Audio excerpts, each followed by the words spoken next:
ভারতের স্বাধীনতা সংগ্রামের ইতিহাসে এক উজ্জ্বল নাম হলেন সুভাষচন্দ্র বোস, যিনি আমাদের কাছে নেতাজি নামে পরিচিত। তার সাহস, দেশপ্রেম আর আত্মত্যাগ আজও কোটি মানুষকে অনুপ্রাণিত করে। 1897 সালের 23 জানুয়ারি ওডিশার কটক শহরে জন্মগ্রহণ করেন সুভাষচন্দ্র বসু। ছোটবেলা থেকেই তিনি অত্যন্ত মেধাবী ও শৃঙ্খলাপরায়ণ ছিলেন। তার বাবা চেয়েছিলেন তিনি বড় হয়ে একজন উচ্চপদস্থ সরকারি কর্মকর্তা হন। সেই স্বপ্ন পূরণ করেই তিনি ইংল্যান্ডে গিয়ে ICS পরীক্ষায় উত্তীর্ণ হন। কিন্তু দেশ তখন ব্রিটিশ শাসনের অধীনে। দেশের মানুষ অত্যাচারের শিকার হচ্ছিল। এই অন্যায় দেখে সুভাষচন্দ্র বসু নিজের আরামদায়ক জীবন ছেড়ে দেশমাতৃকার সেবায় আত্মনিয়োগ করার সিদ্ধান্ত নেন।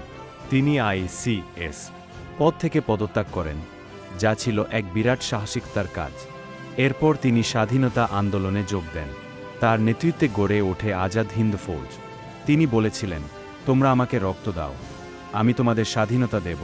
এই আহ্বানে হাজার হাজার যুবক তার সাথে যুক্ত হন। দ্বিতীয় বিশ্বযুদ্ধের সময় তিনি বিদেশে গিয়ে ভারতের স্বাধীনতার জন্য সমর্থন জোগাড় করেন। তার নেতৃত্বে আজাদ হিন্দ ফৌজ ব্রিটিশদের বিরুদ্ধে লড়াই চালিয়ে যায়। যদিও শেষ পর্যন্ত স্বাধীনতা তার জীবদ্দশায় আসেনি, তার সংগ্রাম ভারতবাসীর মনে আগুন জ্বালিয়ে দেয়।